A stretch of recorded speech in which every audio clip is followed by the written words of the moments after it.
Hi, everybody. Welcome to Great Books, Big Ideas. I'm Jim. We are continuing on with our 10-year reading plan series from the great books of the Western world. Next up is Hamlet by William Shakespeare, one of the most famous plays ever written, one of my favorite plays. I've read this play 5, 6, 7 times probably, starting in probably 11th grade is I think when I first encountered it. I just keep coming back to it. I've seen multiple versions on film.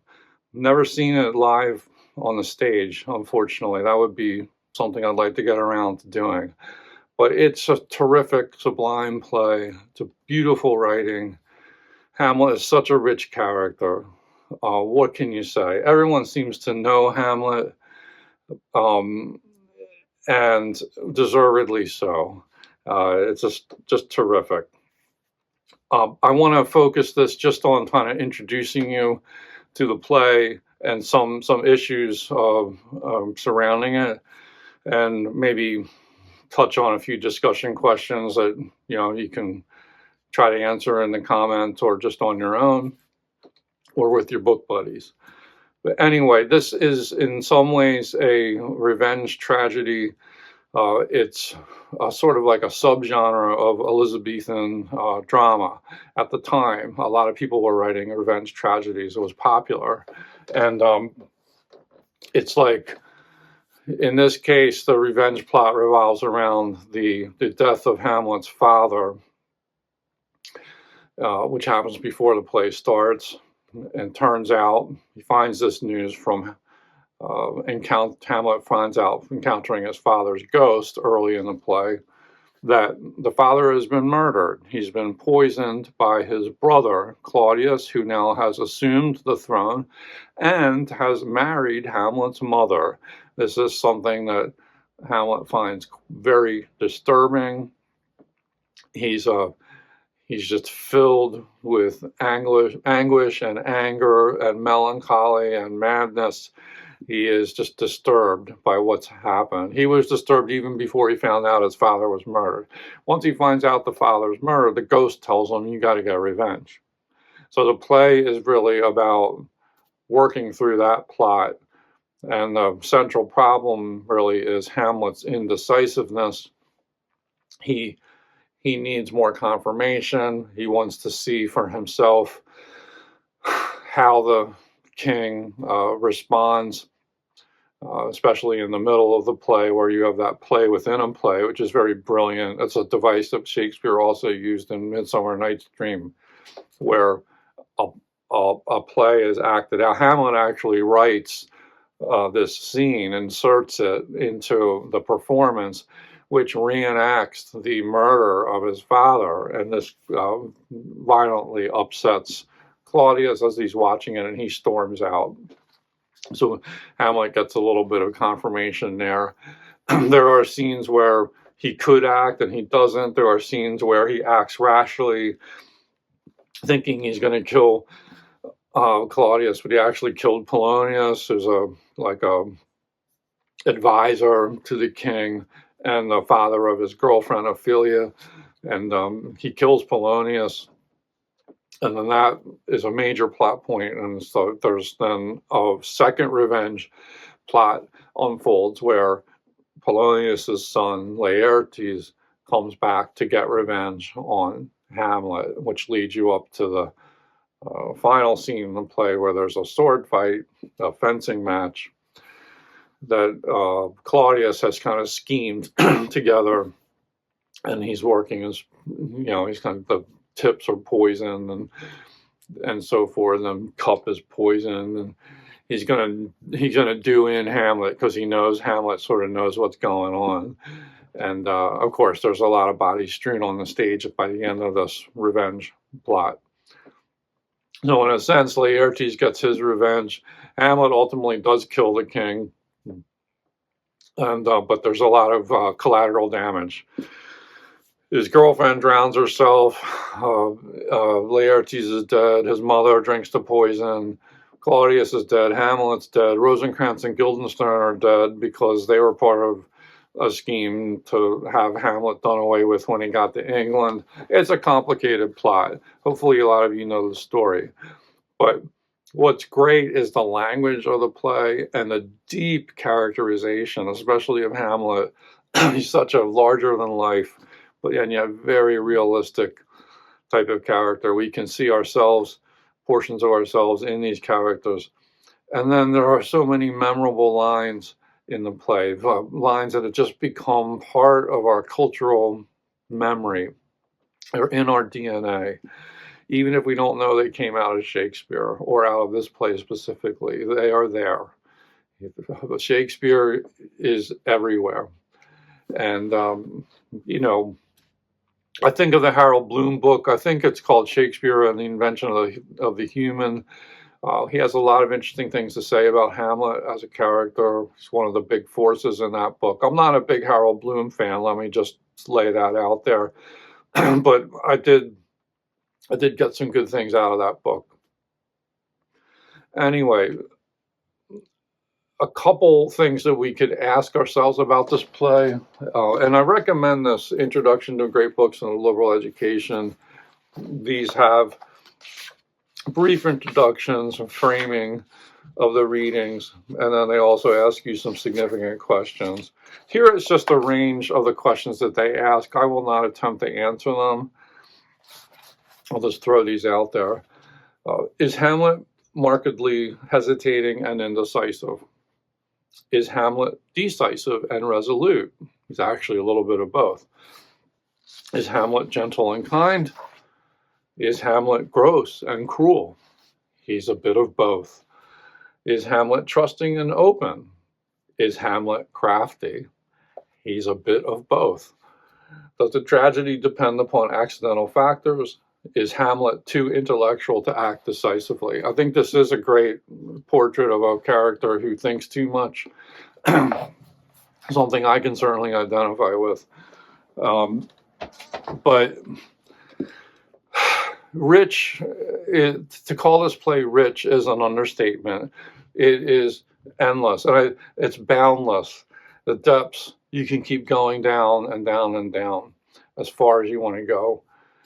And I was thinking after I finished this reread how it reminds me of one of my definitions of a classic. A classic book is a book you can keep coming back to. They're inexhaustible. You don't get it all on the first time through. And every time you come back, you discover more. You see things in a new way. You have an enriched understanding. More questions arise, more complications. And just look at the scholarly tradition in writing about this play. I would venture to guess that no other Shakespeare play has been written about more than Hamlet. And it's inexhaustible. It's just a beautiful thing. I was also thinking when I was reading Hamlet about Montaigne. So in this 10-year reading program, the reading just before this was some selected essays of Montaigne. And I see and hear distinct echoes of Montaigne in Hamlet and in other plays by Shakespeare. Shakespeare probably read Montaigne. We don't have definitive proof of that. There are some pretty direct echoes in plays like The Tempest and King Lear, which come later after Hamlet. The case of Hamlet and the echoes of Montaigne is a little bit more murky because we have a dating problem. Hamlet, we don't exactly know when this play was written and performed the first time. Scholars tend to think maybe around 1600. The first English translation of Montaigne, and this is the translation where you see echoes in Shakespeare and other writers, that was by John Florio. He was the translator. And that did not come out till 1603. So the publication of the first translation in 1603, this precedes it by about 3 years. We don't know if Shakespeare knew John Florio. There are suggestions that he may have, because there is evidence that John Florio knew other British playwrights like Ben Jonson, and Shakespeare knew Ben Jonson.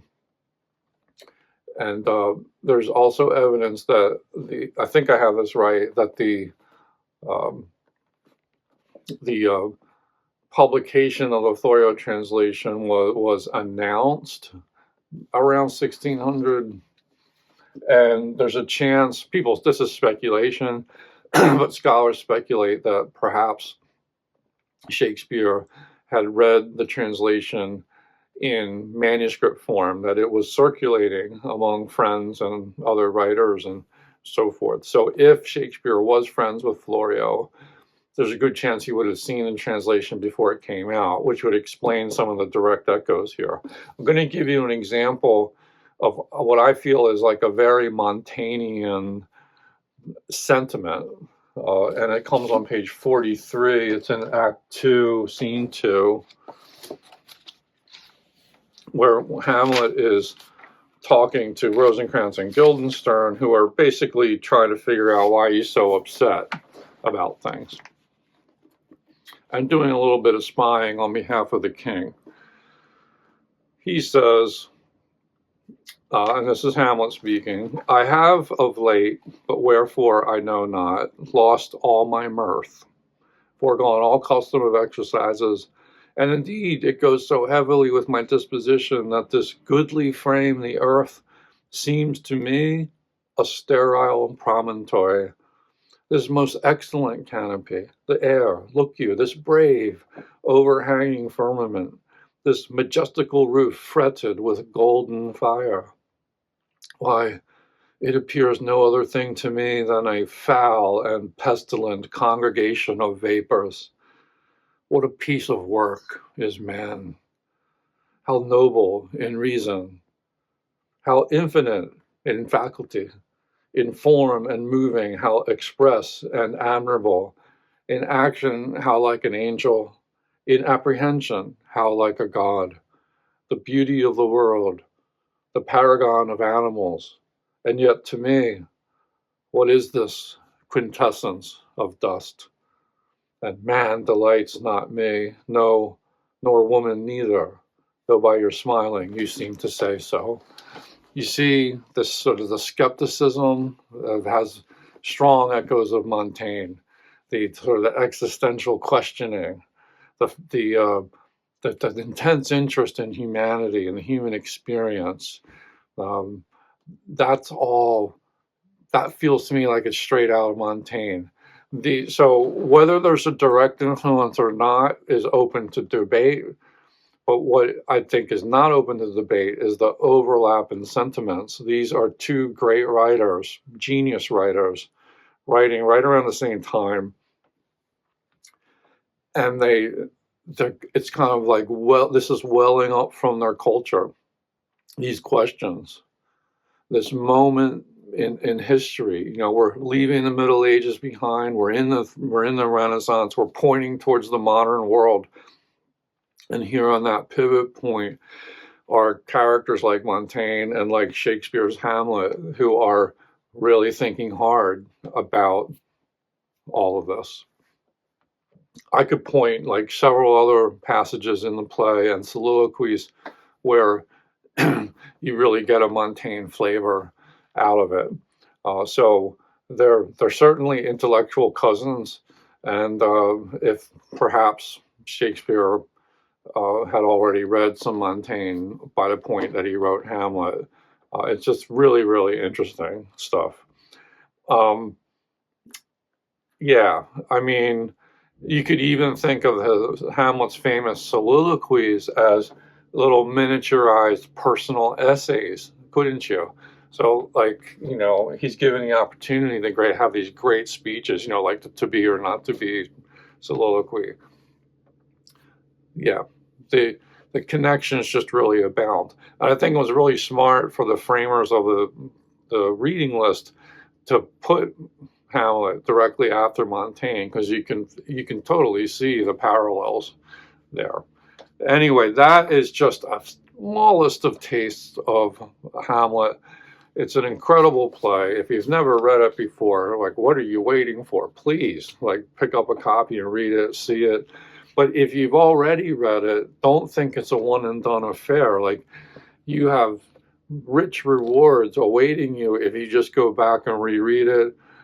Don't be afraid to look at like other film versions. One offbeat film version I remember seeing was I forget when it came out, maybe in the early 2000s, the Ethan Hawke version, which was modernized, and like Denmark was like this high-rise corporation in New York. And was it Kyle MacLachlan? Is that his name? He was the father. He was Claudius. Julia Stiles was Ophelia. Bill Murray was Polonius. He actually pulled that off pretty well. But I like that modern rendering of it. Of course, there's the Kenneth Branagh version. There's Laurence Olivier. You can go on and on. Didn't Mel Gibson do it? I don't think. I think I saw that version. But like, there's the BBC Plays version that they did. I think it was BBC. It was on public television. We saw it. Like, they did all the Shakespeare plays. I want to say Derek Jacobi was Hamlet, but I can't remember for sure. Anyway, they're all worthwhile in their own way, but nothing is a substitute for reading the play and appreciating it. The poetry is just unmatched. The pathos is there. Poor Ophelia, my goodness. Hamlet, as much as I sympathize with him and pity him and empathize, he's kind of monstrous. He's a schemer. He just, there's so much collateral damage because of his indecisiveness or his inability to act properly in the moment sometimes, and yet ultimately he gets his revenge. Order is restored at the end, and we have a great tragedy to appreciate. But that is just a small taste of Hamlet, one of the greatest plays ever written. I loved rereading it. Just this total joy. Next up on our reading plan is John Locke concerning civil government, the second essay. That's going to be exciting because that's a new one for me. I have not read that, although I'm pretty sure I'm familiar with a lot of the ideas in it, but we'll find out. So that is next up on the reading plan. You can subscribe to this playlist if you want to not miss the next one. You can go back and watch the old episodes too. As always, thanks so much for watching. I look forward to reading your comments. Bye-bye.